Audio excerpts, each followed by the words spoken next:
Hello, I'm Nick Park from Evangelical Alliance Ireland, and this is our weekly message. It's Friday, but Sunday's coming.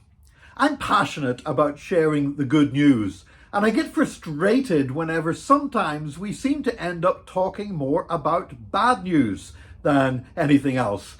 When I took up my current role with Evangelical Alliance 8 years ago, I remember when I was interviewed, I said that we would have to tackle the topical issues. We would have to tackle the hot button issues that were coming up in referenda in our country, such as same-sex marriage and abortion.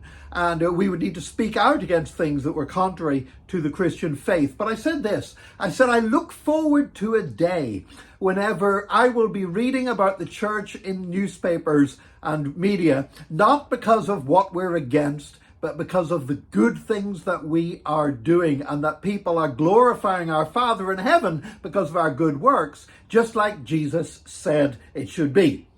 Well, sometimes that seemed a long way off, and other times it really feels like we're getting there.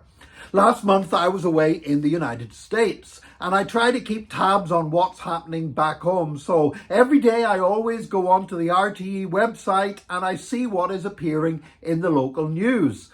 And in the space of 1 week, I'm sat in the United States reading good news stories about the church in Ireland and how people are sitting up and taking notice, and it's making national news because the church is blessing people. And both of them are connected with what's happening in the Ukraine. The first story that featured was in Greystones, County Wicklow, where of course Tiglin are hosting a whole load of Ukrainian families in the Kulnagrina Centre. And there were some of the Ukrainian teenagers there. They wanted to get summer jobs, but they couldn't get any summer jobs.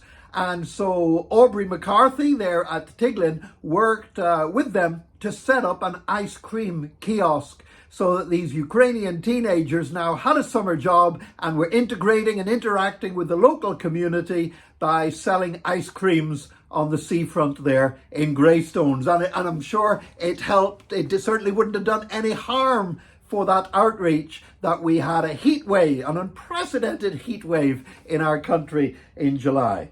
Now, I was delighted to see that, because here is the national news taking notice of the fact that the church is doing something positive with young people that have come to this country from Ukraine. One of the young men said he'd never seen a 99 cone before, but now he really liked them. Having been to Ukraine, I've discovered some of the confectionery there is very different from here in Ireland. I remember getting a chocolate bar that was just raw pig's fat covered with chocolate, which apparently is a delicacy in some parts of the Ukraine. But anyway, this young man is now learning the delights of 99 cones. And that's a good news story. And the church is getting prominence in national media for blessing people. Isn't that wonderful?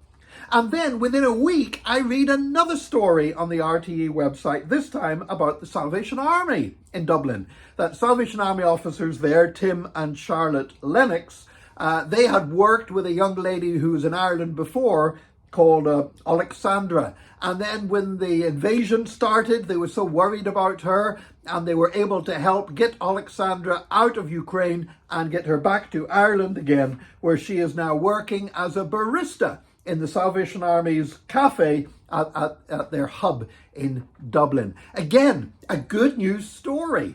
And you know what? I just find it wonderful. And this is what I've dreamed of. What I've dreamed of is that we would, in national media, see the world taking notice of acts of kindness and blessing being carried out by evangelical believers, because that's what the gospel is supposed to be like. Sometimes people look at us and they just see us shouting about the things we don't like and the things we disagree with, and it's just what now. And like I said, we got to speak out on those issues. I know that, but it's just wonderful to see the church achieving prominence in the media for blessing people, as Jesus said, "May your good works so shine before men that they will glorify your Father in heaven."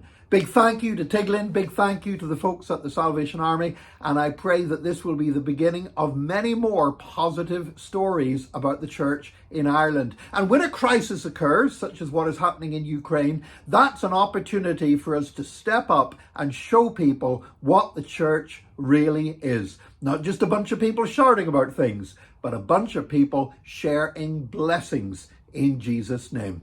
May God bless you today. We've been through some rough times as the church in the last few years, but better days are ahead. It might be Friday, but Sunday's coming.